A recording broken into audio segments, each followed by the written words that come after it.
My guest today is Brandon Fortune. He is the Chief of Staff responsible for product design and engineering at customer.io.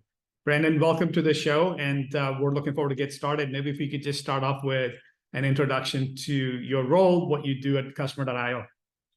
Yeah, thanks for having me. I am newly shifted into this chief of staff role across product design and engineering. And what that basically means is I'm in charge of signals and systems that all three of those departments pay attention to. So that includes both internal signals about how each team is operating and also external signals about how our customers are reacting to all the features and changes that we're making to our product. Very cool. And what was your role prior to this? Yeah, before this, I was a group product manager, and I was focused on the data part of our product. So that's all about data ingestion, data exports as well, and data transformation, data relationships, and trying to make the incredible power that you can get out of some of this user data in particular accessible to people who don't have like advanced data degrees and are like marketers in particular. Yeah, awesome. So that kind of leads into what customer.io does for marketers using data. You've shared that with me. You've recently evolved from as a product and as a company that was focused on messaging within the app to being a CDP. Tell us a little bit more about, and tell our audience a little bit more about what you do and how you've made that evolution, the origin story of the company, and where you are today. Yeah. I'll try and keep it brief because I think it's a really fun story. Customer.io has been around for, I think, 13 years now and started very much focused on like email marketing based on real-time behavioral data. So customer signs up with an account, you want to send them an onboarding campaign, and you want that to be tailored to that particular person's experience. And about a year and a half ago, we decided to start working on building a second product. So on top of this marketing automation platform, which since has grown to cover much more than just email, we do text, we do mobile push notifications, we do in-app messages for desktop and mobile, we do webhooks, we do Slacks. We decided to build our first new product in about a decade with the CDP. And the reason we did that is because, honestly, a lot of user data that we were paying attention to showed us how our best customers tended to use CDPs to organize and transform their data. I think, what was the stat at the beginning of the year? I think about 40% of our customers were using CDPs, and the folks that came in using a CDP activated with our product were able to get value out of it by sending a message like 5 times faster than people who didn't, something like that. So we wanted to build a CDP that all of our customers could use, not just this 40%. And a chief reason why a lot of customers weren't using them was cost. So we wanted to try and build something that would be really cost efficient with some of the latest technologies that we could offer for next to free. Which is what we've done. So that just shipped in July, been a few months so far, wild ride. We've already processed over 1 billion calls, wow. API calls coming in through the system, and that's growing each month. So a lot of exciting stuff coming in there. We're really hoping this helps our customers activate their data better. That's amazing. Brandon, maybe take our audience through a specific use case of how your customers use your product and the evolution from in-app messaging to now starting to use the CDP from you guys as well, obviously at a pretty large scale considering the volumes that you just shared. Yeah, so a specific use case that is also pretty resonant with a lot of different industries and companies would be like an onboarding campaign. And I can maybe even cite a direct example that we've got public on our site from one of our customers. His name is Mailgun, and they're a company that delivers transactional email sending. And they had an onboarding campaign that would kick off when a new customer signed up for their service, like logged into their site for the first time, and it would tell them some of the steps that they needed to do, like, okay, you need to authorize your domain with this, and here's a few other steps. And they wanted to do better than what they had been doing, which is just sending the exact same campaign to every single person. So they started using Customer IO, and they integrated data in what is now our CDP from their own backend. So they had stored a lot of data in their data warehouse. So they used our reverse ETL source to pull that data in. And then once that data was available in Customer IO, they were able to update their old campaign that they had been executing manually to do things like only send someone an email saying you need to verify your domain if they have not already done so. Because we know if they verified their domain or not. We're pulling in that user data. So really trying to make the most out of every communication that your automated communication in particular that you're sending to your customers, so they actually open and engage with your content rather than being like, oh, here they go again, emailing me about something that doesn't apply to me that I've already done. Why don't I click on subscribe? And I think they saw a 30% lift, I think is what they told us, on new signups that actually completed their whole onboarding just by not sending people messages that didn't apply and sending messages that did actually apply, that were critical blockers that they needed for onboarding. So that's just one use case. Got it. So in your case, are you reading all of the, like, are you instrumenting the events that are taking place in your customers' applications in order to figure out who verified their email or did not verify their email? Yeah, it's a good question. So for most of our customers, they have some sort of proprietary backend code and data store, whether that's like a MySQL database or it's a cloud storage bucket or a data warehouse. And they are tracking when certain events are happening internally for their own sakes. And so what we do is try and make that data, link that data, pull all that data into Customer IO so they can also use it to tailor their communication. So a lot of the events are already defined in their system. They just need to tell us how they want them represented in Customer IO, or if they want them to. So with reverse ETL sources, that means writing SQL. Hit your database or your data warehouse, you know where that particular event flag gets changed, and then transform that into a Customer IO event, and then go from there. But we do not do that work for the customers. Our customers do have to do that manual transformation from their code into what the event or profile is going to look like in Customer IO. Got it. Very interesting. Okay, so you're now you've taken this step to sort of launch a CDP. You're in that market now. CDPs, of course, have a storied history. They've been around for a few years, and there's been quite a few that have sort of ramped up and then consolidated as a market over the years. What's different in the way that you're approaching the problem? Maybe talk a little bit about, as you thought through the product strategy and the product design, obviously a lot of pull from your customer base, but how did you think about it different from where the market is today? Yeah, that's one of the most fun parts I think about being in a product role, is kind of figuring out how you're what story are you gonna tell. So when we were looking at the market, we noticed a couple things. One, there was kind of an aging. We were kind of deep in the adoption life cycle. So certainly past like the early adopter phase, CDP had been established more than a decade ago. But the major players that had most of the market share were struggling to innovate on top of the key foundations that they had built. So for example, there's an identify call, a track call, They had defined all the way the data needed to look.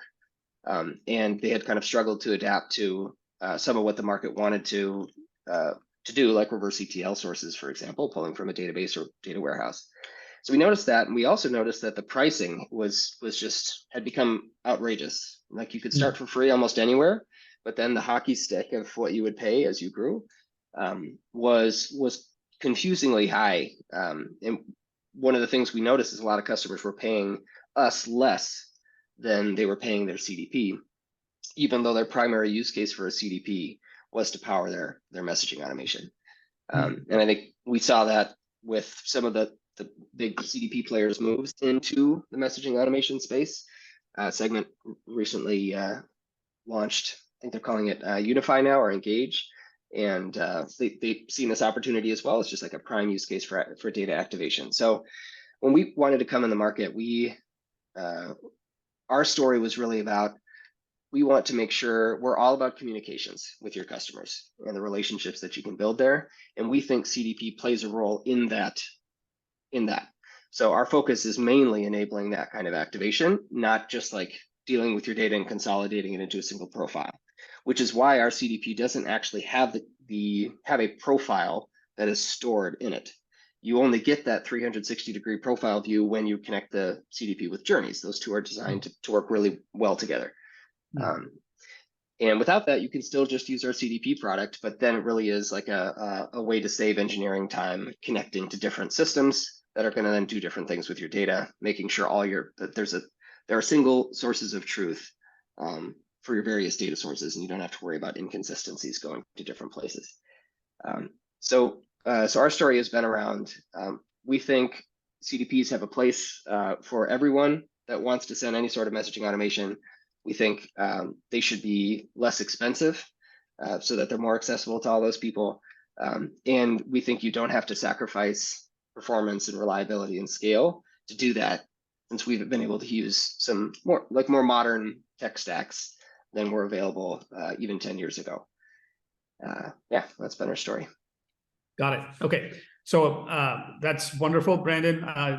We've got a couple of attendees that have joined live. For those of you who are attending for the first time, we welcome questions from the audience, so feel free to jump in and ask your questions. If you'd like me to open your line and ask the question directly of Brandon, we can do that as well. So I see Tim on here and Demilola. So welcome to both of you, and let us know if you have any questions you'd like to jump in with. Okay, Brandon, back to you now. So you mentioned pricing in CDPs as a differentiation, and how most of your customers were kind of using the CDP products for really to invoke the in-app messages with you guys. What's the measure of success from your customer's perspective when they start using your product? How do they think about value creation? How do they think about successful outcomes using customer.io capabilities across the board? Yeah, for our customers, we try to be like an automated growth flywheel, which is to say, like, once you set the thing up, it will automatically help your business over time without you touching it. And that applies to the CDP too. For our first measure of success that is CDP specific is getting some sort of data into the CDP and actually sending it out to at least one other destination, whether that's journeys or CRM or an ad audience tool or whatever they happen to be using. That's kind of our first part of this flywheel, getting the data into the system. If they're using journeys as well, which is the other product, Customer.io has data pipelines and journeys, then the measure of success is, have they sent a message personalized based on the data that's coming in through the CDP, and has that message actually influenced some sort of customer behavior? Because that's, at the end of the day, that's what all messages are intended to do, whether it's to get them to read a blog post, to sign up for a webinar, to create a free trial, to use a new product feature that's been shipped, to schedule a demo, lots of different things. And once they can measure that, wow, when I send messages out to these people, they are more likely to take this action that I'm hoping that they will take, that is where the growth flywheel starts. And they're like, all right, well, if I can do that here, well, we should probably try and experiment with some more data, have that trigger different kind of messages that are meant to influence different kind of behavior. And then once you can establish those loops, they just keep driving your business forward. And that is the aha moment for our customers, why they choose to stick with us. Got it. Cool. And can you share a little bit about, like, behind the scenes, how are you processing all of this data? And I mean, you have, what was it? I think you talked last time, like, 6,000 customers or something like that, right? So yeah. Who are your customers? What's your target ICP? And then how are you processing all of this data on the back end? If you could share a little bit around that, that'd be super helpful. Yeah, we have about 6,000 paying customers. We have pretty decent split between B2B and B2C customers.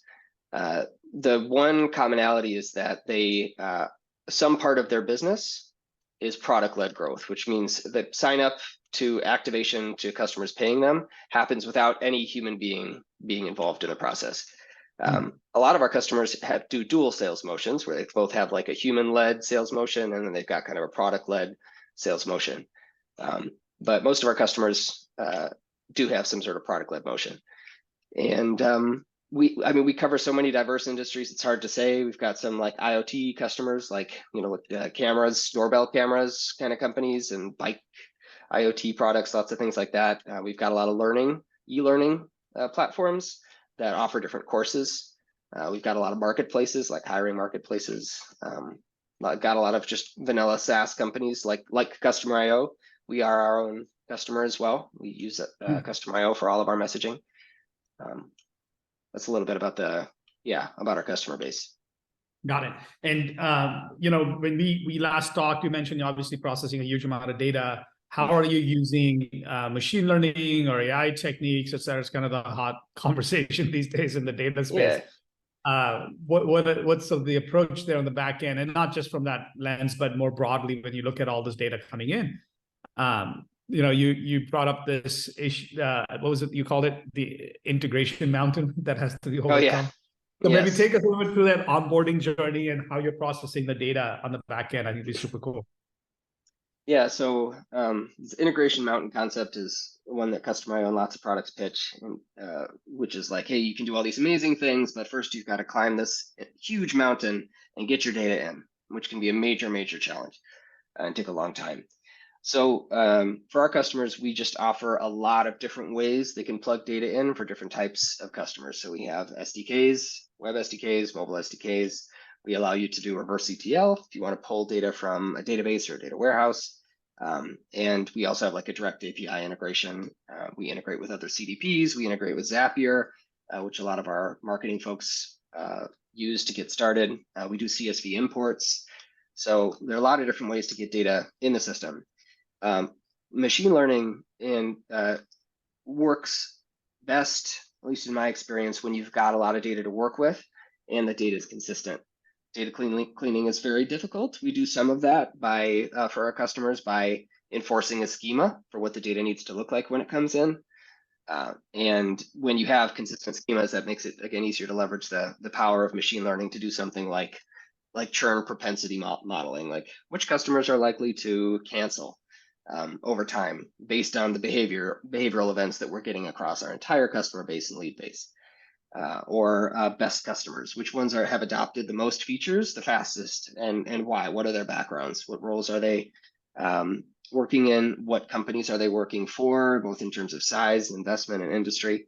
A lot of those insights can be pulled when you've got some machine learning tools to do it. We use Snowflake to pull a lot of that data. A lot of our customer data that comes through, we anonymize, aggregate, and then push to Snowflake to pull various insights around like best customers. We've been able to use that to pull interesting stats around. Let me see actually if I can share specifics. This is something that I would have enjoyed hearing on a webinar before we did it, so I'll just share. So we found, for example, that customers that send emails consistently for 4 out of their first 6 months will make us hundreds of thousands of dollars more in ARR. They're way more likely to grow just because they do that. That's super surprising, but the specificity of the numbers is interesting. Same thing around like if they've sent at least 10 segment triggered campaigns in their first months. There's something about the number 10 that is a differentiator in terms of how likely they are to get value out of our product and grow with us, since our pricing model is based on the number of profiles they have. So we are able to get a lot of that data with some of this machine learning research. Got it. So I'm going to shift gears a little bit now because it's a nice segue into the next part of our conversation. You mentioned some of these metrics that you look for to identify where there's success occurring for your customers. So if they're doing, for example, 10 campaigns in a month, how do you measure what your customers are doing in your product today? And let's just maybe start there, because you obviously have a very large install base. So how do you constantly observe what they're doing in the product, and then what do you do with that information once you know where they're at in their journey with you?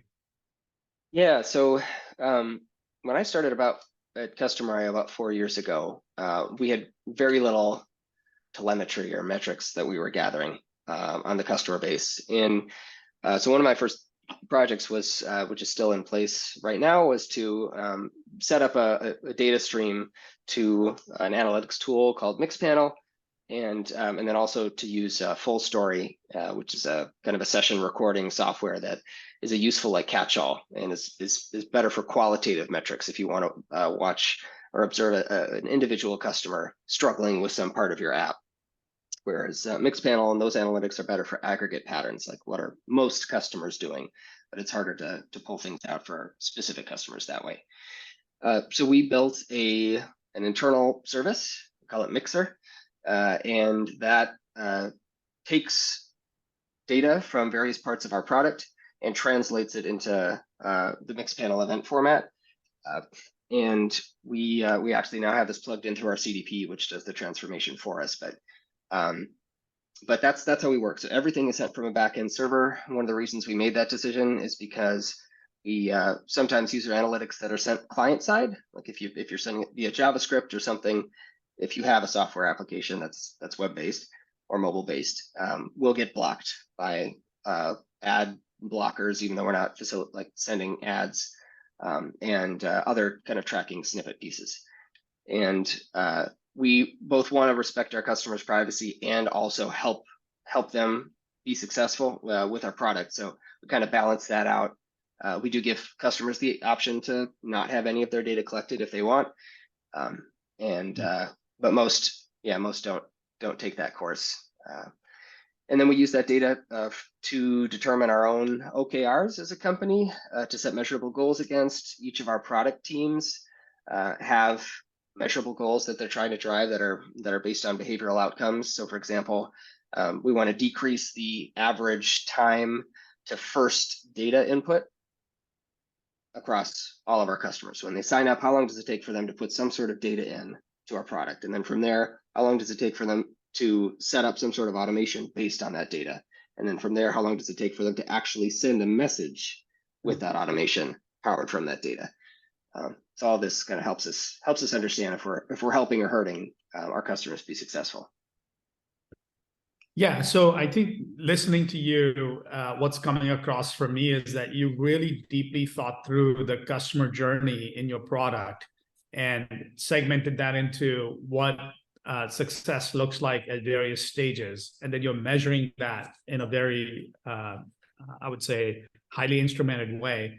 Are there other technologies besides Mixpanel that you're using today to support all of this work? Like what does that look like? And is everybody, for example, using Mixpanel? So if a customer's, for example, falling behind in the journey that they're supposed to be on, how do you then respond to those customers? Yeah.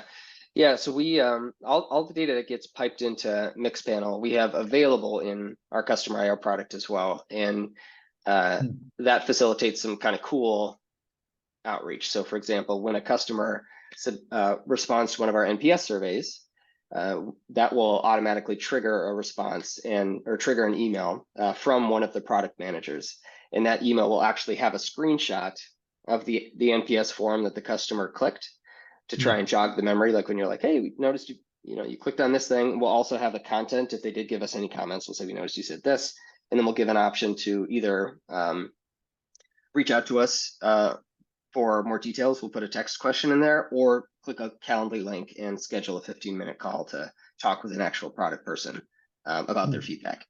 And that's been a really cool learning cycle. It certainly helps us onboard new product managers really well, and it helps us kind of keep marinating the whole team in customer anecdotes, which tend to be really just very influential. People kind of ground, at least internally, ground on a lot of those stories. They're easier to understand and follow than like a 50% metric. That can be more motivating to hear these anecdotes. So that's another, we use Customer IO basically as another part of our analytics stack. And other than that, it really is, at least for us, Mixpanel and Full Story. And then Snowflake as a data warehouse if we want to do any like really in-depth and complex analysis. Got it. Very cool. Great. So how do you share some of these insights with your go-to-market teams? So account managers, customer success, marketing, and obviously marketing, I would imagine through customer.io, but as an internal implementation. Correct me if I'm wrong, but I'm curious, like for each one of these different organizations that are interacting with customers, how do you bring some of these insights out to them? Yeah, there's kind of an interesting experiment that we're doing on this at Customer IO. And the experiment is everyone has access to Mixpanel, which is a self-service tool, but that doesn't mean it's like the learning curve is super flat. Like there's a sharp learning curve to understand what data to look at and how to use it. We also have Snowflake, and on top of that, we have some visualization in Sigma. So the experiment is for our customer teams or any teams outside the product team, how many of them are trying to self-serve from Mixpanel versus going to our data team, which we do have, and saying, hey, I really want these insights. Can you please build me a dashboard in Sigma? One of them is that it's kind of like the gasoline model. Is it like a self-serve gasoline model, or are you going to have like a service attendant come out and do the process for you? And what we've found is, and Mixpanel actually allows you to track how many people are running reports. Like you can see the different users that are most active, what they're doing. And what we've learned is there's a small percentage, and by small I mean like maybe 20% of people in each of our departments. So sales, customer success, support, the customer facing departments that do use Mixpanel.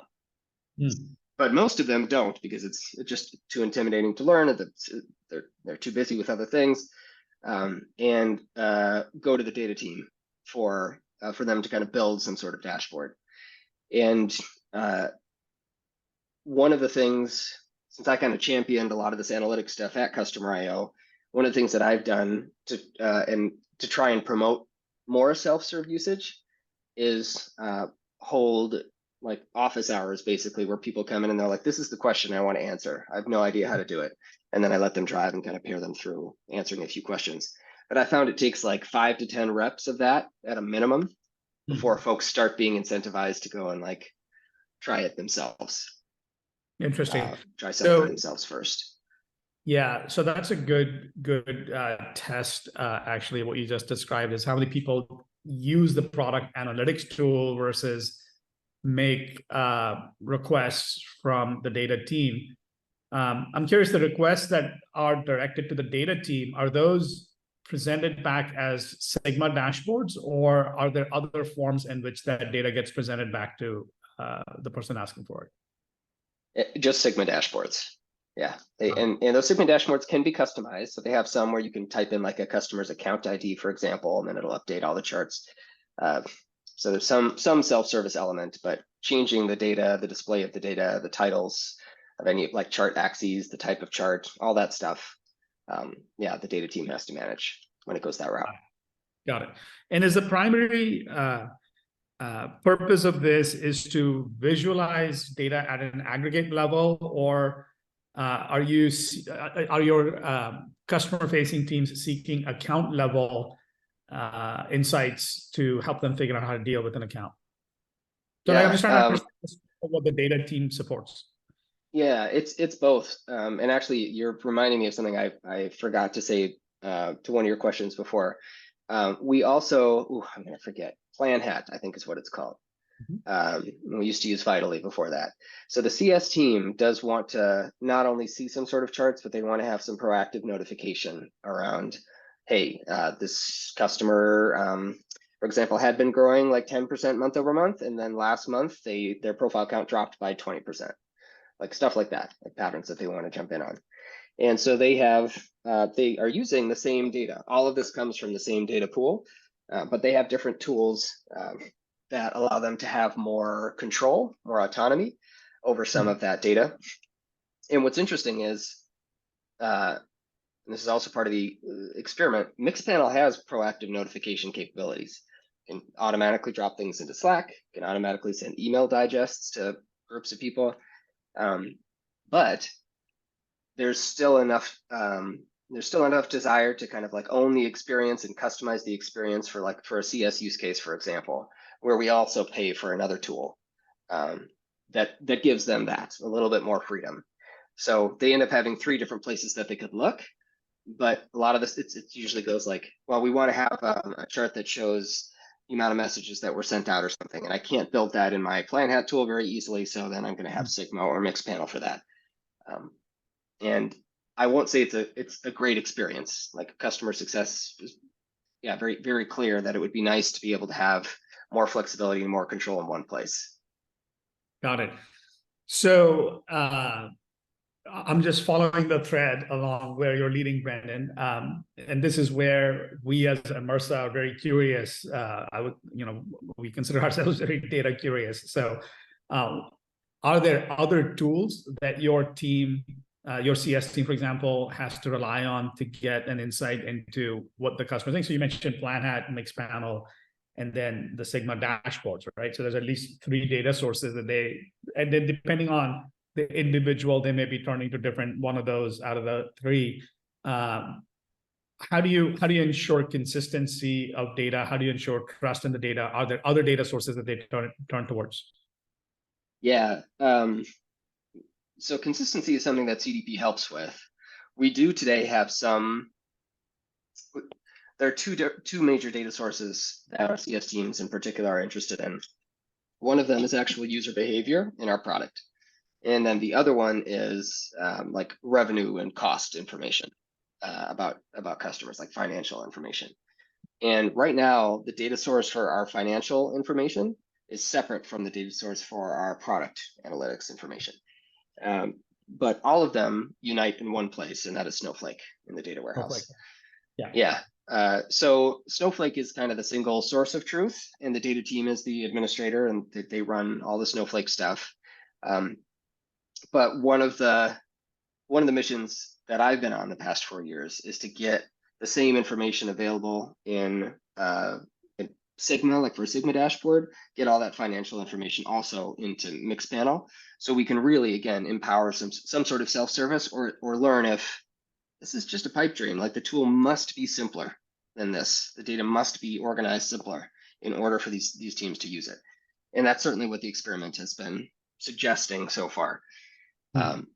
So we've got I think on the next week or two, we're going to have a lot of some of our revenue information that the CS team is interested in around customer growth. Overage costs, for example, like some of our larger customers, we give them a certain allotment of messages that they can send. If they go over that, they're charged a little bit of extra. So understanding whether a contract is still right-sized for the customer, that kind of stuff. They will be able to get that in Mixpanel and Plan Hat. But right now, financial stuff, they have to go to one place, and customer usage, they have to go somewhere else. Interesting. Okay. Yeah. So it kind of, this is essentially, now you're leading into Immersa's value proposition, which is we actually bring all of this data together into one place and then let you ask questions of that data in a very natural language way, and then get the insights out to wherever they need to go. So that's a conversation for a different day for us, but I definitely want to call that out for our audience, because the problem you're describing is one we see in almost every organization that we talk to, and there's kind of a 3-step journey that companies go through in their very early stages. They're trying to solve it in spreadsheets. As they get slightly more mature, they're building point-to-point integrations between different SaaS applications and systems that their teams are currently using. And then the most mature stage is when they start investing in a data team and building out a data warehouse and ETL data in and so on. But even so, you end up with, because your data, because your data sets is so fragmented, it's so many different places. I call that kind of like a bit of the curse of the modern data stack. It kind of makes it very easy to fragment the data, that you end up having your teams go to multiple different places. And often what we see is that a lot of people then start trusting a data source or stop trusting a data source based on what matches their gut about what's going on in the business or going on in the account, which is somewhat of a self-fulfilling prophecy and could be positive, could be not. But anyway, that's the kind of fun stuff that we like to talk about and break apart and fix. I'm gonna wrap up with a couple more questions, because I want to make sure we value your time as well. One of the things, Brandon, I'm really curious about, so I looked up a little bit of the history of the company. And for the longest time, you guys were bootstrapped, and then more recently, you raised money. So, tell me a little bit more about that as a founder. We've raised money already and seed round, and we're very curious to learn from companies on how running in a bootstrap mode influences the outcomes in the way that you think about the problem you're solving. Yeah, it's a really, I think that's one of the things that drew me to Customer.io originally, was that they had been so successful without raising significant rounds when I joined 4 years ago. And when I joined, there were about 60 employees, somewhere around there. And Customer.io had been successful by very slowly and deliberately bringing people on, even when there was capital to bring on people faster. Like, it was kind of a very slow and deliberate pace. And what that enabled was one of the challenges as you hyperscale is like keeping a culture, like maintaining some sort of culture that everyone kind of participates in. When you go slower, that problem is smaller. So Customer.io took advantage of that, hired very carefully and diligently, and was able to just be highly efficient with a small group of people. We decided to raise money, not because we needed money, but because our CEO Colin is very financially savvy, and the time where we were raising the money was still like the COVID boom, like there's tons of investment going on, and we always have been approached by many investors, but this was a case where we decided to take on some funding because the terms were really favorable, and we didn't need it. And that's one of the adages, like, it's best to raise money when you don't need it. That puts you in a stronger negotiation place, and then sets you up for times like right now, for example, where the macroeconomic trajectory is more uncertain, more volatile. There have been a whole lot of tech layoffs over the past years, and Customer.io has not had to do that.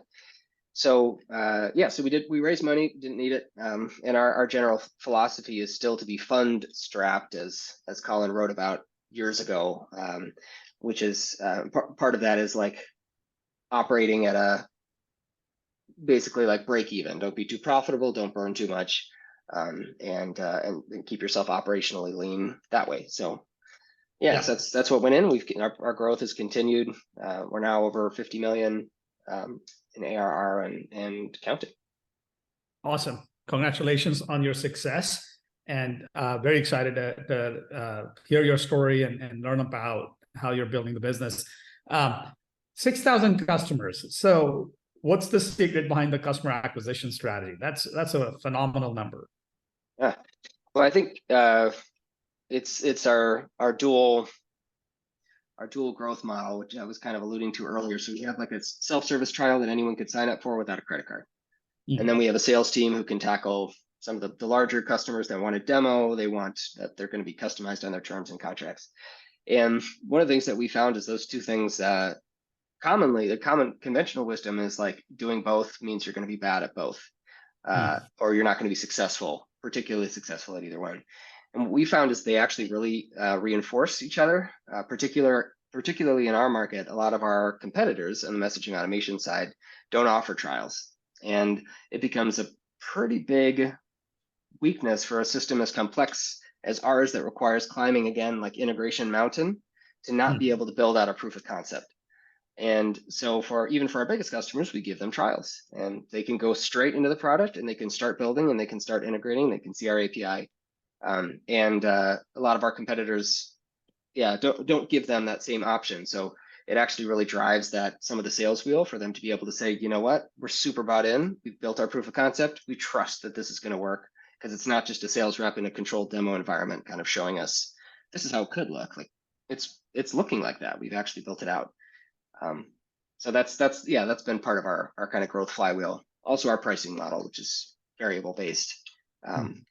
So we've got the net negative revenue retention that comes from when our customers grow and are successful, because they're getting more customers, then we charge them more and we make more money as well. We really try to have our growth flywheel also be beneficial for our customers as much as possible. And that reinforcing cycle has led to our growth. Awesome. Fantastic.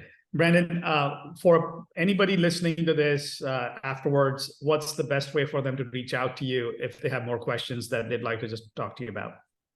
Yeah, I mean, I think you can always find me on LinkedIn. I'm pretty active in messages there. And if you want to check out Customer.io, you can always go to our website, customer.io, and poke around. Awesome. Thank you so much for your time today. Thank you, everybody who joined us and has been an active part of this conversation for us. We're constantly seeking folks who are savvy about solving problems using data in their business. We call them datapreneurs. We would love to talk to more of you, so feel free to reach out to us. I'm at Aseem@Immersa.io. I'm sorry, Immersa.co. So that's ASEEM at Immersa.co. And if you have any guests that you'd like to suggest to us, we're very open to hearing from you, and would love to talk to you about that. Thank you for your time today, and we'll see you again in a couple of weeks.